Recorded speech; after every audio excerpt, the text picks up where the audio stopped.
All right, we're back. The Victory Degree Podcast. Another day, another episode. And this one is going to be real exciting. Joining me today is my guest, Adam Breneman. Adam, thanks so much for coming on, man. Appreciate having me on, man. I'm excited to talk to you. Yeah, absolutely. So let me start off with this. I was doing some research on you, and Yeah. I picked up your pod recently. So I was listening to a bunch of the guests that you have on.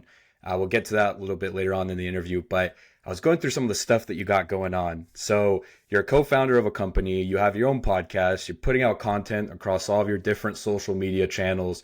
You're an all-American tight end. You're doing college football analysis. You're a color commentator. You're doing all this stuff with CBS.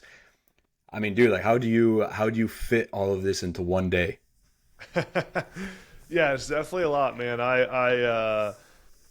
It's funny because it's kind of a flywheel, and they all kind of touch each other on some levels. My podcast is associated with the company I co-founded, and the company I co-founded helps with my content, and my content helps with my sports betting stuff, and my broadcasting it grows the brand for. So it kind of, and then the content obviously just that's a whole business in itself of churning out all the content I do daily. But it really, for me, man, I've known for a long time that I like to do different things. It's just something about my personality. I like to have my hands in different things. Obviously you have your focus. Like my main focus day to day, especially when it's not football season, is building Mercury, the company I co-founded, and my content, my day to day content. But obviously, I'm involved. I'm a broadcaster on Saturdays in the fall, and I have my podcast I do once a week, and I invest in real estate, and I'm doing all this different stuff. But that's not my main thing. But what I do like is just to have my hands in a lot, and I like to learn a lot and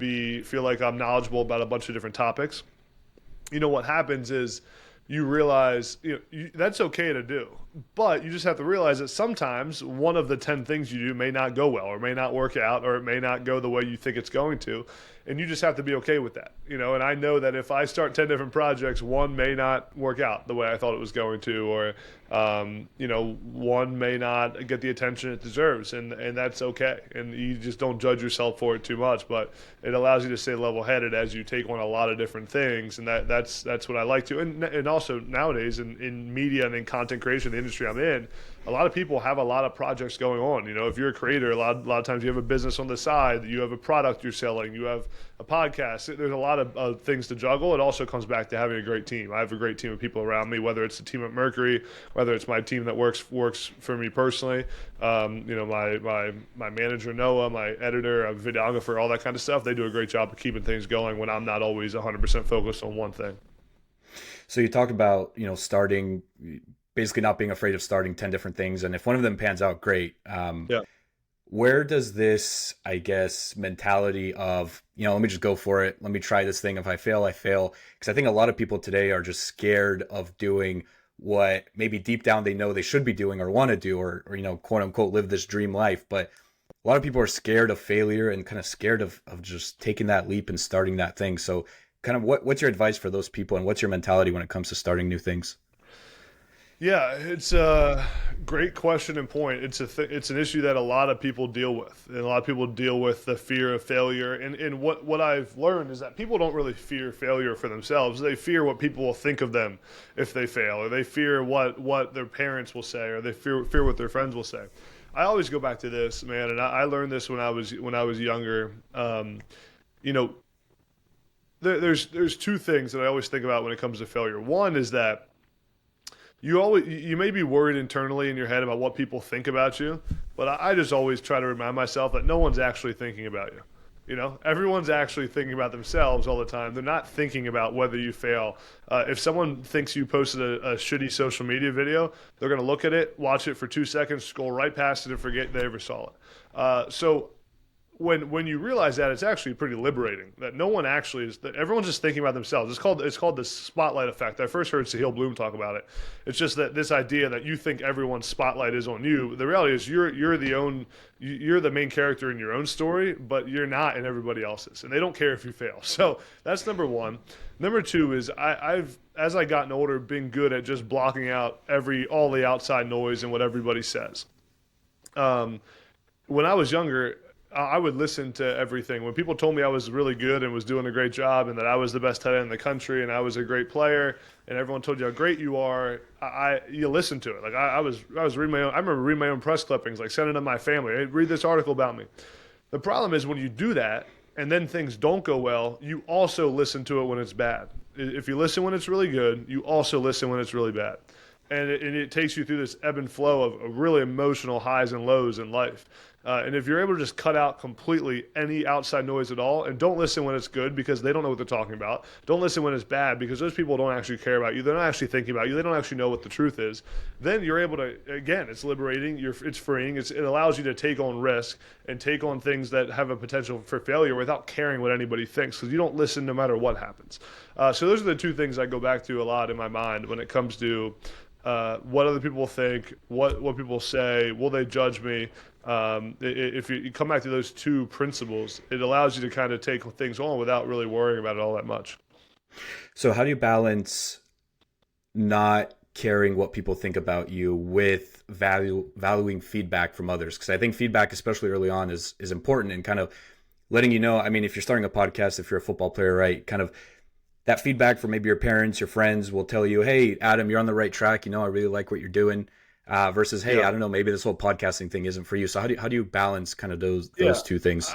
I mean, first of all, like the people that you're getting feedback from, that's super important. So I always have a rule of thumb that I don't ask people for advice that I wouldn't trade places with in life or that aren't kind of doing better than me. Like why are you taking if for example, if your family or you're not super proud of your family's success or you have a best friend who's not successful, like why are you asking them for advice? They don't know. They have no clue.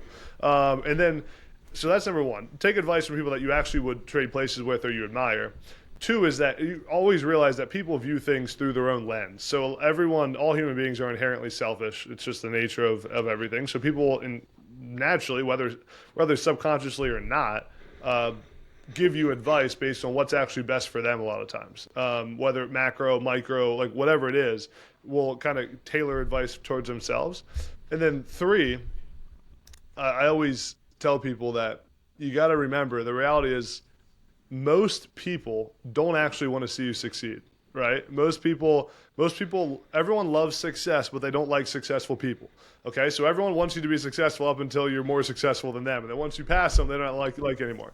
So you just be very wary of who you take advice from. And what's really important, I think, is to find actual, not friends, not family, find mentors, people that are above you in your industry. So for me, that's someone like a Kirk Herbstreit or a Joel Klatt or someone who's a Gary Vaynerchuk, someone who's built a big bit. Like those are the people that I go take advice from. Because if someone's successful, they don't have time to shit on you for your idea. They don't have time to, like, they're not thinking about, oh my gosh, this guy's what a loser. No. Like they're too busy. They're proud of themselves. They actually want to help people underneath them. The only people that shit on you are people below you. No one shits on people that are below them. So I think those things are important. To just be careful when asking people for advice because most people don't have great advice to give you, and you want mentors that you can actually lean on and lean on their experience. I also think it's important to have multiple mentors, so people that have been through different phases of life than you. If you have a mentor who's just when it comes to broadcasting, Jake Butt is a tight end, my age, great broadcaster on Big Ten Network. I lean on him in broadcasting a ton because he is higher than I am in broadcasting. He's been more successful than me. And, but it's important that I also lean on people older because Jake has a very young mindset when it comes to broadcasting. I also need to get the perspective of someone who's 50 and been there and done it a long time. So having that range of mentors is super important too. So you talk about mentors. I want to take you down a trip memory lane, and let's go back to your childhood. Your dad was a D3 All-American tight end. What role did he play in introducing you to the game of football and kind of just guiding you through life? I would say my dad has made the biggest impact of anyone on my life and on my career in football, my love for football, even what I do now, my career now. my dad and I are super close, and like you said, he played tight end. I remember when I was young, before I even was able to. My parents didn't. I wanted to play football really young. My parents wouldn't let me until I was a certain age. I forget how old. But I remember playing, like my dad teaching me the stick route in the backyard and the stick nod and how to run a corner route at tight end and how to get in a stance. And I was like 6 years old. So always loved football. Always wanted to play tight end. But my dad's been there for me through every part of life, and I really think one of the coolest parts of having success in life and having, for me, the recruiting process or the success I had in college or even as a coach, like a lot of the fun part is actually bringing your family along with you, right, and letting them to live vicariously through you during that process. So that was really cool for me. My parents are awesome, have been extremely supportive. I've been blessed in that category, and I got to see my dad was a really hard worker growing up and got to see a guy who rose through his career and became very successful and made sacrifices. But without a doubt, was always there at every sporting event and every game and showed the true balance of what it means to work hard and be successful in your career, but also not sacrifice a family and being there for your kids and being there for your wife. So I owe a lot to my dad. And even now, everything I do from a business standpoint in the media, I'm calling my dad asking for advice and his input because he is a guy, right? I talked about not taking advice from your family. Like my dad's done it and he's lived it and he's walked the walk every single day of his life. So when I go for advice, I have someone right there. Luckily, a lot of people don't have that.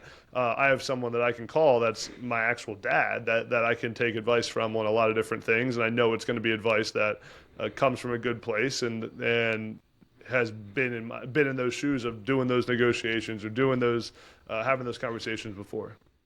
What's the best piece of advice your dad ever gave you? My dad used to always say this quote when I was growing up. I remember when I was trying to gain weight in high school. I was skinny in high school. Unfortunately, now I can't lose weight. But when I was in high school, I was always trying to gain weight, and I would have to eat protein shakes before bed and chug egg whites in the morning and drink milk when I would wake up, just try to gain weight. And I would complain all the time. My dad would always say the same thing. He'd say, "Successful people do what unsuccessful people are unwilling to do." And it's like a pretty simple quote, right, when you think about it, but it's the truth. And every time I come back to that, it reminds you that success isn't easy. You got to make sacrifices, and you got to do things that most average people or people that live an average life aren't willing to do. And my dad will come back to that quote all the time now, even now that we're older, and he'll make comments, and if it's a piece of advice or a quote, it always ends with successful people do what unsuccessful people are unwilling to do. And I think it's true in every aspect of life. What's I guess following up on that, what's something that you think you do now that most other people wouldn't be willing to do, or maybe even something that you've seen from a mentor that you sat back and you said, wow, like I would never think to do that. I guess maybe that's why Joel Klatt is different, right? Yeah, great question. I think, like me personally right now, I just know that no one outworks me from what I do. I think you could ask a lot of people that know me well. I'm sure they'd all have different things to say about different parts of life and who I am. But I know one thing: they would all agree that I work extremely hard and that I make sacrifices personally and with my time for the success of what I want in my life. And I think so. Yeah, I mean that's traveling, that's being on the road, that's back-to-back trips all the time, that's working late hours and waking up in the morning and sacrificing things that sometimes you probably shouldn't, right? Like this morning, I wanted to wake up and work, so I didn't go to the gym. That's probably not a great sacrifice, but that I'm willing to make sacrifices because of what I want in my career and the success I want to reach. So I think that's number one. As far as anyone else or anyone like Joel Klatt or Herb Street, kind of my role models in that space, I know how hard those guys prepare and how much they prioritize relationships and treating people well. When you get to that level, and that's one of the things I try to do as I grow my college football career is, coaches need to trust you, and high up people and quarterbacks and the big time players need to trust you. So building relationships has become really important to me, and I've seen how much respect Kirk Herbstreit gets when he walks in a room. And coaches will tell, when guys are broadcasting, like a Troy Aikman or a Herb Street or a Klatt or a Chris Collinsworth, the amount of information that they have before the broadcast is crazy. Like they'll know everything about play calls, but there's trust there that they're not going to go tell the other team because of the professionalism and the relationships they built. So just that, I think it's something that I've taken from those guys that I don't think a lot of people are willing to make sacrifices or put the time in to build those relationships. So let's stay on the topic of broadcasting. I think it's fascinating because it's something that a lot of us take for granted, I would think. You're sitting there watching a game and you don't realize how difficult it is to be a broadcaster. Thankfully, I'm virtually sitting across from one right now, so I can ask you this question. But from your experience, how difficult is it to be in that booth and have stuff prepared to say and kind of just also reacting kind of in the heat of the moment, right, as stuff is unfolding on the field? Yeah. And then you talked about preparation. Maybe take us behind the scenes of what your preparation looks like, just, putting together all that information, before a game and then being able to execute on it effectively. Yeah, it's a lot of prep, man. I mean, that's the one thing that I learned when I got into it. This was my second year doing it and calling games. It's a lot of prep, a lot of homework, but really you got to be natural at it, and you got to have just the instinct of knowing football. But the reality is the guys that know football the best aren't always the best broadcasters. It's not an exact translation. You got to be able to be articulate and think on your feet and think quickly because you don't have time. I mean, live television is a whole different beast. People don't realize you're up there and you got a headset on. I mean, you got producers talking in your ear. I could be in the middle of breaking down a play, right? And I'm saying, watch the outside linebacker, number 12 here. Look at how he comes off the block. And in the middle of me saying that, I got a producer in my ear saying, Adam, take us to commercial break. 6, 5, 4, 3. And I got to take us to commercial break, end what I'm saying, because they're trying to squeeze in a break between a play. And I got to go, instead of bringing down a play, I got to say, look at the linebacker number 12. It comes off the block. Big time play for the defense. It's 14-10 Eagles. You got to be able to think on your feet and move fast. So that you can't even prepare for that. You just got to be talented and know what you're doing. But there's a lot of preparation before the game and talking to coaches. And, you have a board that you put together throughout the week. So I have a board up there with every player on the team and notes about each one. So a lot of times you hear broadcasters, it's like the third string running back. They're like, this guy had a great career at this school and he ran for 120 yards last week. Well, everyone has it on their board in front of them. But the reality is when you're calling the game, you don't have time to look at your board a whole lot. Like I may glance down and get one tidbit from it, but I got to look at the game, right? I got to look at my monitor to see what the fans are seeing at home. So there's a lot that goes into it. You got to, there's this other thing called monitor discipline where my tendency is to watch the game, but I got to remember that I have a monitor in front of me that shows me what the viewer is seeing at home. So if I'm talking about the head coach because that's what I want to talk about, and I'm looking at him on the field, but then the monitor is showing the defense to the fans at home. I mean, I'm making no sense. They're showing the linebacker on defense, and I'm talking about the head coach, and then it screws the producer and director. They're having to change their shots around. So there's a lot to think about when you're up there, man. I know it's that topic fires me up because there's a lot. It's been fun learning about it and getting watching myself get progressively better. Because game one I called, I was terrible. I didn't know what I was doing. I thought I sounded good. I rewatch it now, and it's painful to listen to. So on that note, first of all, just listening to you talk about broadcasting, my mind is just like in 1,000 different places right now. Yeah. It's like it's in high gear. I mean, it sounds like a lot. So much respect to you for taking that on and being great at it.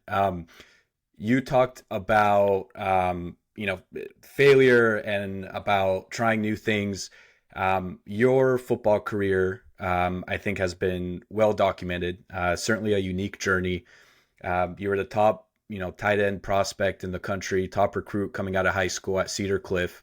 You received over 30 offers, 30 scholarships from schools. I think Boston College might have been your first D1 offer. First one, yeah. You've really done your homework. I like this. Yeah. And picking Penn State, especially at the time that you did, was certainly a big leap of faith. And that seems to be a recurring theme in your life, taking these leap of faiths, taking maybe an unconventional path that many might not see. Take us back to your decision to join Penn State. And for those who might not be aware, what was the state of the Penn State program at the time that you decided to go there? Yeah, I mean, choosing Penn State was definitely unconventional at the time because, I mean, a lot of people probably remember the Penn State scandal that broke in 2011 or 12 or 13, whatever, probably 12. The Jerry Sandusky child abuse scandal broke at Penn State. A lot of bad things happened at Penn State, and but happened way before anyone that was currently on the team or anyone that currently coached or anyone in the recruiting class had anything to do with the program. So I was a Penn State kid, grew up going to Penn State games, grew up an hour and a half from campus, always loved Penn State. But when I was going through my recruiting process, there were a bunch of schools in the mix. My final four were Penn State, Ohio State, Notre Dame, and Penn State, Ohio State, Notre Dame, and Maryland. I didn't know what I wanted to do. I was torn on it for a while. The thing about Penn State, though, is that I grew up loving the school. Bill O'Brien had gotten hired at Penn State, so he had just come from the Patriots and was a great coach. For me, it was really about being part of something that was bigger than myself. I felt like myself and Christian Hackenberg, who was in my class, and the other guys, the other great players we had, we knew that the program was in a bad spot and the program needed some hope. But it was also Penn State. I mean, one of the premier programs in college towns in America, and so much success. And they did things the right way for so long at that place. And obviously something really bad happened that impacted a lot of people. But I always felt like that place needed hope. And I knew that my football career, yes, I was going to have a great career and I was excited about it, but I knew that I could have the most impact at Penn State.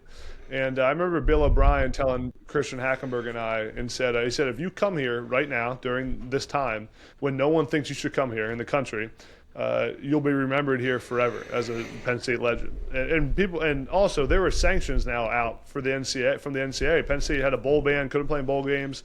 Every player could transfer immediately. That was before the portal or the one-time transfer rule. Fined like $80 million, loss of scholarships. Penn State wasn't supposed to be good for a long time. And we chose to go there during that time. And what Coach O'Brien said is true. I mean, when I go back to Penn State, it's funny. I was actually there with my a guy that just started working with me recently. And as we're walking through campus at Penn State fans are coming up to me, and he's used to people coming up to me and saying like, "Oh, I love your TikToks. Oh, I like your podcast. You like that, or remember following you when you were playing." But everyone at Penn State would come up and say thank you, right? They'd say thank you. Like this was this year.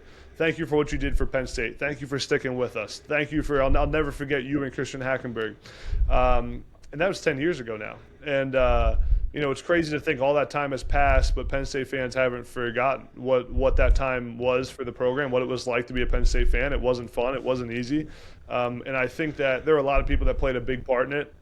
Bill O'Brien and James Franklin and a lot of the players and guys that had way more impact than me. But I think looking back on my career, the decision to go to Penn State, even though it was a small one, I think had an impact on the future of that program.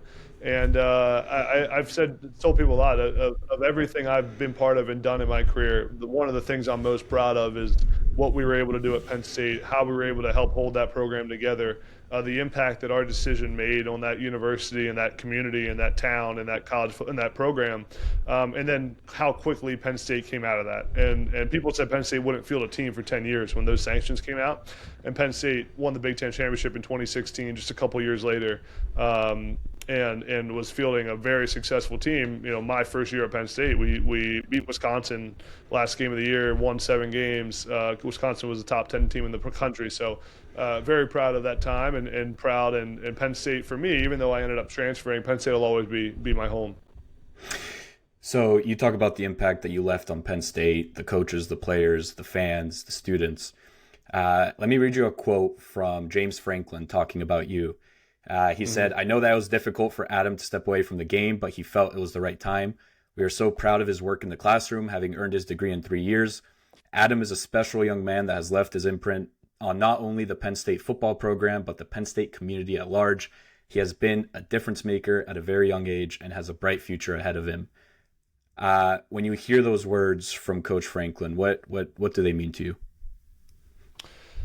Yeah, I mean, it means a lot. I've known, Coach Franklin's been been a big part of my life, probably even more so post playing career than during my playing career. You know, I always say I didn't really play for Coach Franklin because I was hurt his 2 years there when I was there, but you know, I was on his team for 2 years. And again, that was a tough job for Franklin. I tell people all the time, Coach Franklin walked into one of the toughest jobs in college football history. Sanctions were still there. Coach O'Brien had just left. Players had a wall up in the locker room because they were sick of all the outsiders coming in. And, you know, I helped Coach Franklin during that time. We had a lot of candid conversations, and I would be honest with him about the locker room and the temperature of the locker room, and he'd be honest about how he was feeling. And then really throughout my career now, in every aspect of it, Coach Franklin's been there for me. He's been supportive. He's helped me get jobs. You know, I remember when I was going to coach at Arizona State. So I was. It's funny. I'll tell you a quick Coach Franklin story. Back up a second. So I decided I wanted to coach football. I was like, hey, I want to coach. I just stopped playing. And I went to see Coach Franklin, and he said to me, listen, you got to go get a GA job somewhere, graduate assistant. You got to get a GA job. I don't have one at Penn State, but you got to go get one somewhere. And that was like, you know, that was February of 2020. And nothing really came of it. And I kind of couldn't get a job, was trying to figure it out. And then all of a sudden, you know, I get a call, it's like March, and I got a call from someone I knew at Arizona State that said, hey, we have a job open, you want it.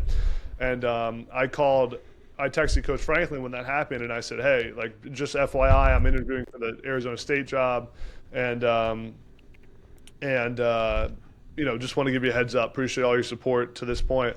And it's funny, I then the next day did my interview, saw Herm Edwards and Zach Hill, who was our offensive coordinator, and they both, when they started, said, we got calls from James Franklin last night telling us that, you know, if he had a job open, you'd be at Penn State, but he doesn't. So, you know, but those are the kind of things that he's done throughout my career of helping me progress my career, helping me throughout a lot of different things. So he's meant a lot to me. He's the job he's done at Penn State is remarkable, and he was supporting me when I was at Penn State during those 2 years when I was hurt, during a really tough point in my life when I felt that it was all kind of crumbling down around my career, and you know, helped me get out, helped me see the other side of that. So very appreciative to him, and you know, like I said, he's been a big part of my life.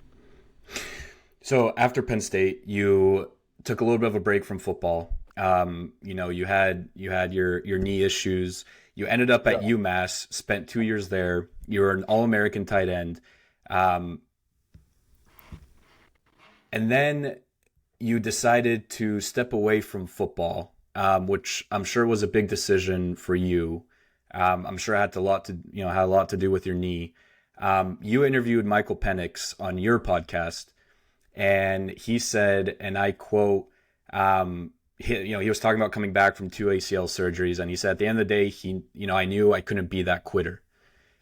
When you hear those words from Michael Penix, and when you look back on your own college football career, is there any part of you that regrets any part of that journey, or what do you take away from your experience at both Penn State and UMass? Yeah, it's funny. I remember thinking about that a lot during my last couple of years at UMass. So I spent 2 years at UMass, like you said, where my career really took off. I was a 2-time All-American in a row, Mackey Award finalist, which goes to the best tight end in the country. You know, led the country in receiving 2 years in a row at tight end. But the whole time, I knew that my left knee, which is my knee issue from Penn State, was getting worse and worse. And not to bore everyone with medical details, but I had a unique issue, basically a degenerative cartilage issue in my left knee. Same injury that people remember Greg Oden, the basketball player, his career never panned out. Same injury he had when he played basketball. I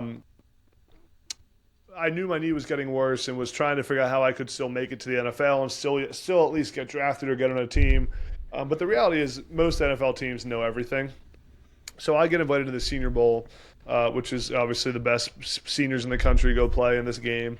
And I could barely run by this point. My knee was shot, ended up failing some physicals, ended up talking to by that point, everyone knew how bad my knee was. There was no great way to fix it. And for me, man, it really came down to I didn't have really another option. The only other option maybe at that point, because of the state of my knee injury, I wasn't going to get drafted. I couldn't practice. I would need another surgery, but that surgery isn't even guaranteed to work. Again, Greg Oden had it; it didn't work. It wasn't guaranteed to work. So then you're talking like, okay, a year, 2 years of me trying to come back, and then maybe get like a tryout to be a free agent. So I didn't feel like I was ever quitting, because I exhausted every possible resource up to that point. I mean, I was flying around the country seeing Dr. Andrews and all these doctors all over the country. Again, my dad was taking me all over the place at this point, exhausting every last resource to try to make something work. And there was no other option left for me, because I couldn't play football anymore. So I ended up retiring from football a month before the draft. Reality is I wasn't going to get drafted. I wasn't going to be able to play in the NFL. And it was tough, because I had dreamed my whole life of playing in the NFL.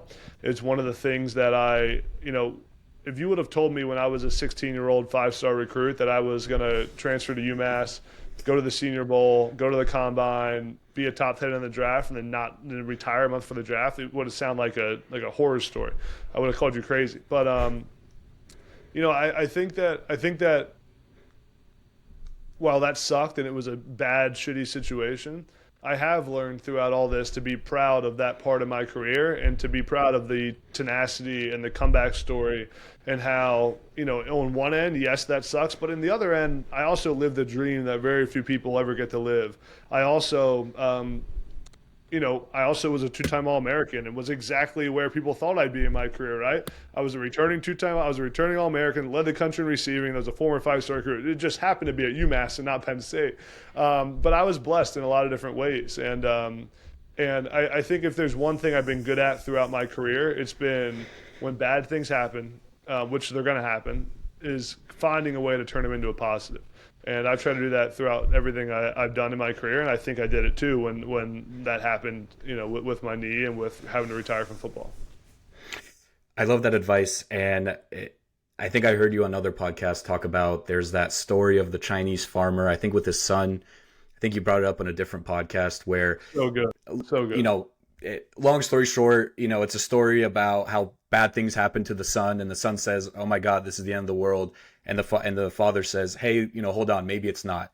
And so the story keeps going, and essentially perspective is kind of the moral of the story, to say, hey, if something bad happens in your life, in the moment it might seem like a world's crumbling apart, but in reality, you really don't know what effect that's going to have on you until you look back on it later in time. So I love that piece of advice, and it's definitely something that seems like is a core part of who you are, because you keep mentioning it, and it seems like it's a lesson that you took from football and have continued to apply it to whatever venture you're working on, now or in the future.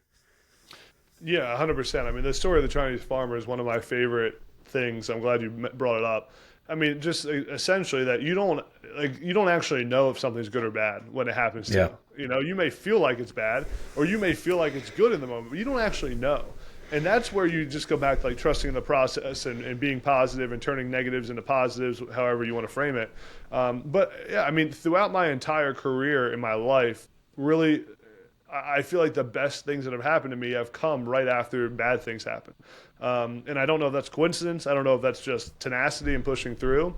I'm sure we'll get there. I mean, I was fired at Arizona State when I was a coach. I was there for 2 years and got fired along with, I actually resigned, but you know how that goes, alongside Herm Edwards and Antonio Pierce and a bunch of other coaches on that staff. But, that happening to me led me to this point where I am right now in media and broadcasting and building a company. Like everything when things happen to you, good or, when negative things happen to you that you perceive to be negative, you have a choice, and it's all about how you respond in those moments is what happens. And there's another great saying that I love, similar to the Chinese farmer, a little bit different. It's just that it's a story about a kid that's talking to a fisherman, and the fisherman says to the kid, it's a falling tide, right? The falling tides, it's a falling tide of the night for the fisherman. And he's like, the only mistake you can make during a falling tide is not having your line in the water, because it's when you get the most bites. The fish bite when there's a falling tide. And he translates it into saying that in the falling tide of your life, when you feel like you're losing everything and when you feel like everything's crumbling down, get your line in the water, because it's often the most prosperous, opportunistic part of your life. And I think throughout everything I've been through, and some of the, again, what I've been through. Not the people have been through much worse, but all the negative things that people think are negative. The one thing I've done is find opportunity through all those. And I always come back to that quote: "Is just get your line in the water, right? Get your line in the water, because you never know what opportunities can come up." I love it. That will be clipped, and I will be referencing that story for a long time. I think that's excellent advice. The fisherman tells it much better. So go on TikTok and just search like get your line in the water fisherman story or something. It tells it much better than I just did. Will do. All right, Adam. So let's transition. So you're done with football. That part of your life is over. You now step into this world of podcasting, which seemingly everyone and their mom is stepping into. There's been this huge explosion of podcasts. Everyone has one. Even I have one, which I never thought I'd be here, as a podcast host, but here we are. You started Next Up with Adam Breneman in 2019. Since 2019, you've had a lot of amazing guests. I wanted to play a game with you real quick. So I picked out, let's see, 6 of my favorite guests that you had, and I'm going to list them off one by one, and I want you to tell me what is the favorite thing that they either said to you, or the favorite piece of advice that they gave you, or maybe the most important thing that you learned from that guest. I like it. You're going to challenge me on this one. Let me. Okay, let's go. I'm ready. All right, let's do it. So one of my favorite episodes that you had was Jersey Jerry, and everyone knows him as the Barstool guy. He's hilarious. He's amazing at social media. But he also has a backstory that, it unfortunately is true for a lot of people. He went through a lot of dark times. Highly recommend that you go check out that episode between Adam and Jersey Jerry. So Adam, Jersey Jerry, what was your favorite thing that you learned from him? Oh, man, that dude's been through a lot, and I didn't even know his whole story. I mean, Jersey Jerry was a drug addict, and his life was in a bad spot not that long ago. And it's to think about where he is now: tenacity, grit, hard work. He tells a story in the podcast about, he just needed to get a job. When you're coming out of rehab, no one wants to hire you. You have no skills. How do you get a job? And he tells a story of lying on applications, saying that he was I forget, it was a plumber or an electrician or whatever, saying that he was an electrician or a plumber. And then when he got the job, the person that hired him, he's told him, like, listen, I lied to you just to get the interview, but I need a job. I'll be the hardest worker I'll do it for basically for nothing. And the crazy thing and the whole thing of fate is that the guy that hired him was actually also a recovering drug addict, and it really revived his life. So you guys should definitely listen to that podcast, not just because it's on my channel, but Jersey Jerry has an awesome story of kind of second chances and revival at life, and he's certainly making the most of it. RG3. What am I supposed to do one word on these? Because I'm definitely gonna ramble on these. The floor is yours, my friend. As long as you want. I know you have a time constraint, so we can go past it a little bit. Okay. RG3. RG3, man. RG3. It's funny. After I interviewed him, I remember flying. I flew in to see him, so I flew there. I forget where. I think he was in Texas or something. I flew in there. On the way back, I remember thinking to myself, that dude is so unapologetically himself and so comfortable in his own skin. He's just him. RG3 is just him. He don't care what anybody says. He's going to say what he wants on TV, talking about orgies in the end zone and saying whatever he wants. It's really commendable, and he has an energy to him and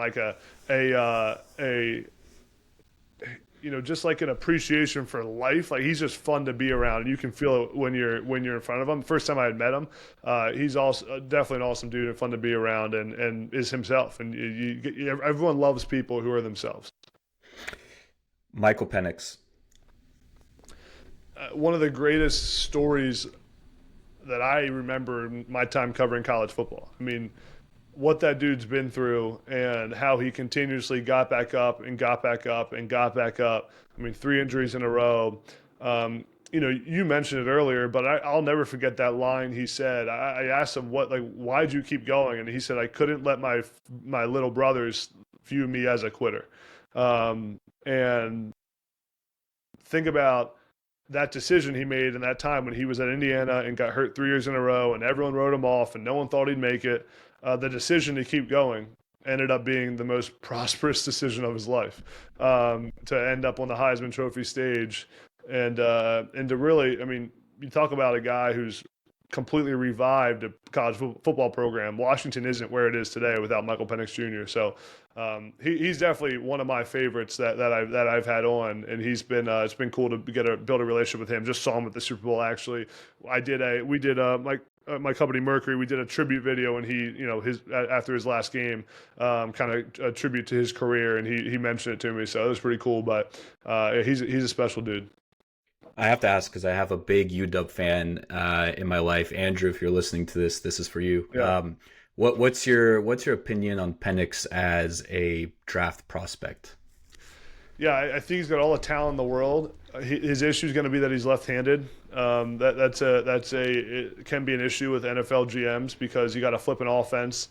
If you're going to be left-handed, you got to be QB1. No one's going to have a right-handed starter and a left-handed backup because you got to flip your offense. They got to be able to rep in practice. So there's challenges to being a lefty, but I think he's talented enough that someone's going to take him, pretty high up in the draft, and he'll get an opportunity to make an impact in the NFL. He has all the talent in the world. I mean, the anticipation, the arm talent, the velocity he throws with. He's special. He's just a left-handed quarterback, which is pretty rare. Yeah. I've heard rumors that, Seattle might be looking at him. It makes sense with the location and all that. I'm a Niners fan, so that would be worst case scenario for me because I am also high on Penix. Are you recovered yet from the Super Bowl? I'm glad you asked because I'm not. Let me tell you, man, I've been watching sports for a long time. That was far and away most heartbreaking loss I've ever experienced in my life. My brother and I were watching it together. I still think he's not recovered either. It was tough. I'm not recovered. Some guy tweeted, he was like, that loss killed sports for me. And honestly, I don't know. I might be at that point. I thought for sure the Niners were going to win. I was walking around on Radio Row all week just telling everyone, hammer the Niners, hammer the Niners. So, yeah, you guys let me down. You guys let me down big time.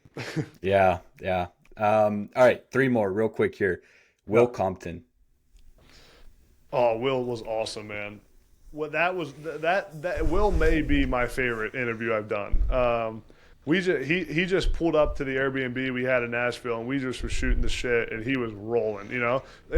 Having a podcast host on your podcast helps because they know what you're trying to get, and he was just ready to talk. So he was really cool. That was honestly, I look back on kind of my career to this point. That was one of the podcasts that I feel like kind of like put us on the map a little bit because it just went, got tons of views on social media and everything. I think. He told a bunch of great stories in that show. He talks about his NFL career a bunch and just how he continuously had to show up and show up and show up continuously as a practice squad, journeyman linebacker. And he tells the story again. Not to rehash the whole story, but he tells a story in the podcast about that you guys should go listen to at the end of it about. Pulling his hamstring in practice one day and thinking he was going to get cut from the team.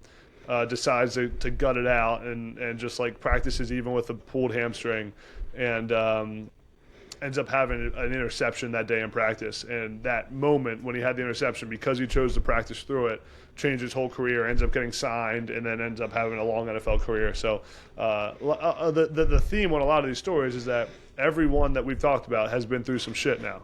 It's never easy. There's always some adversity. There's always things you got to get through. There's always negative stuff. Everyone's going to go through things. It's all about how you respond to the negative. Love it. 2 more. Kenny Pickett. Man, Kenny was a long time ago, it feels like. Kenny was my first podcast guest ever. I mean, you mentioned 2019. I did do a podcast like briefly in 2019. It was all virtual. And then when I really ramped up was 2022. 2022. So Kenny was my first guest when in that kind of second version of my podcast, and he was getting ready for the draft. I'd say for Kenny, like appreciation. I appreciate Kenny for coming on my podcast when he was projected to be a top quarterback drafted, and I'd never done a podcast before with any quarterbacks, and had us into his home and I've known Kenny for a while. My high school coach was his quarterback trainer. He's known my brother for a long time. But Kenny's a really, really cool dude, down to earth, humble, and is exactly the perfect guy that fits in well in that Pittsburgh Steelers franchise. Last but certainly not least, Jared Goff. Jared Goff was fun too. I don't know Jared as well. I actually, one of my Penn State teammates, Jason Kabinda, helped me get Jared Goff on that episode. Where a lot of these other guys I've actually known or have a great relationship with, like I don't know Jared that well. I don't know him. I never talked to him outside of the hour and a half on my podcast.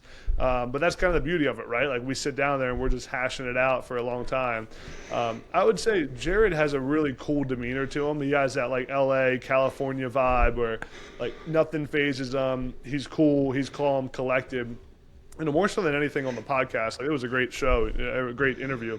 But just what he's been through in his career and how he's been doubted and counted out a lot of times. And he was traded out of LA and told he wasn't good enough. I think there were times where Detroit didn't think he was good enough and has just continuously battled and showed up, and eventually it works out. And now to see him have the success he's had and to be the leader, the unquestioned leader of that franchise for the first time in his career has been really, really cool. And I love the T-shirts and what Dan Campbell said. The quote is that, what is it? You're good enough for Detroit, Jared Goff.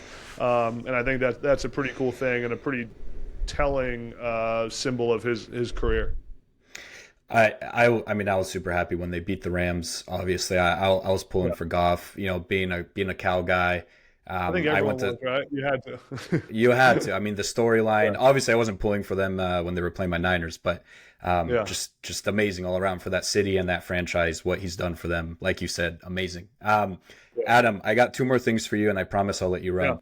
Yeah. First one. So we had Greg Coleman on the pod. He was the first African American punter in the NFL.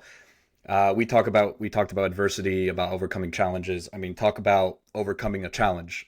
Greg Coleman has done it, has seen it all. So, but actually, one of the things that was super interesting on that podcast, which I didn't think was going to be, he was talking about kicking, and he gave me a perspective on kicking that I've never had before, and it had specifically to do with the holder and how basically the whole operation works and how important the holder is to the whole kicking scheme. I always knew the holder was probably important, but I didn't realize how important he was with the angle of the ball, the trajectory, all that stuff. So now every time I see a kick, I watch the holder. I'm like, is the angle of the ball right? Did he get a good snap?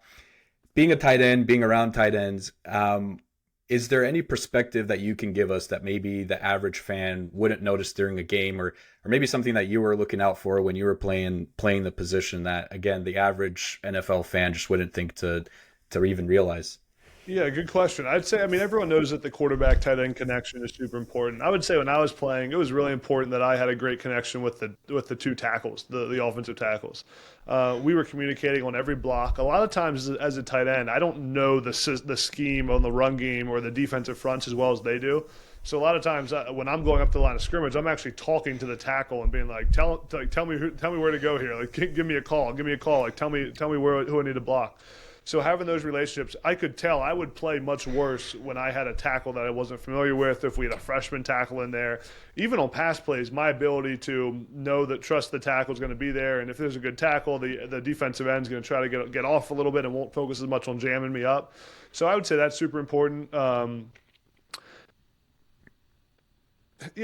think the tackle, and then also, as a tight end, I always felt like you got to be, you have to know every position on that field. You have to know the quarterback, what they're thinking. You have to know the running back. You have to be able to pass block, run block, play receiver, play fullback, play every spot. Right? You're essentially you're a piece of every part on the field, including offensive line. So just knowing every position group and having great relationships and knowing your head coach really well and the play caller. That's why tight ends, I think, are often a lot like some of the most popular guys on the team, because they do have to know every single position group really well. Greatest tight end of all time. Who is that for you? Oh, it's so tough. I just got asked this at the Super Bowl by overtime on their show.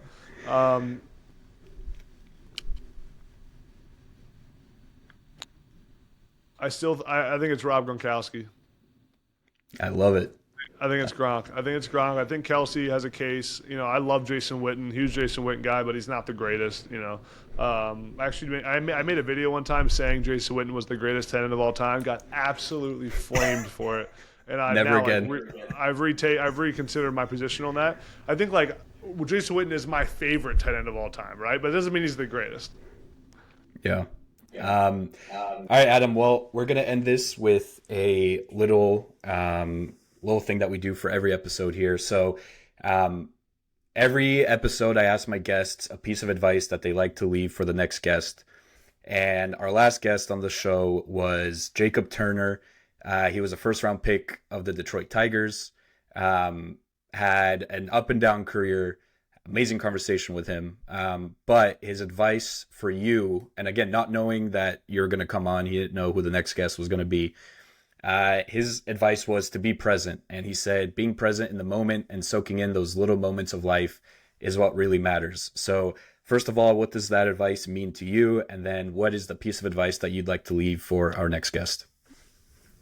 Yeah, I think it's funny that that's the advice, because that's something I've written down for a while. Just like be present, enjoy the moments, enjoy the success when it comes, because I do have a habit of being in the constant go, go, go. What's next? How do we do more? How do we keep going? How do we keep growing? So that's something I've been trying to work on. It's true. Life is all about the moments with the people you love and your family, and enjoying some of the, what's the work for if you're not ever going to enjoy it. So great advice, and I appreciate that.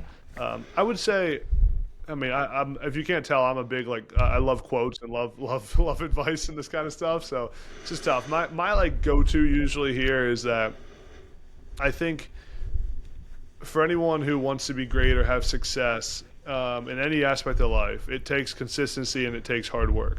One of my favorite lines is that most people fail only because they quit, and consistency is actually the thing that differentiates the average from the good from the great. It's just consistency. And my one line I always say to everyone, I kind of sign off text messages with it, I'll say it to our team, just keep going no matter what, just keep going, and eventually you're going to get what you want. Eventually you're going to come out on the other side. Eventually you're going to achieve your goals if you just keep going and don't quit. Just keep going. That is the advice from this episode. Adam, it has been an absolute pleasure. We appreciate the time that you've given us today. All of your links, your social media links, your links to your podcast, those will all be in the description. As someone who is a fan of Next Up with Adam Breneman, I highly suggest you go check out his podcast. Really high quality stuff, man. Keep it up.